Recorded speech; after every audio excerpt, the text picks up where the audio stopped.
ছেলে দেখতে পারবে। তো এর বাইরে এরকম রাখা যায়।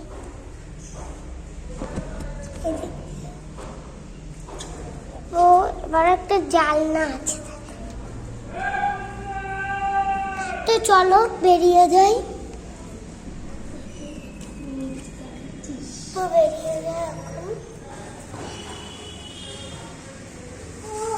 কেমন সুন্দর এখানে জানলা, এখানে ফুল দেখেছেন। তো উঠে এখন ক্লক। আজকের মতন এই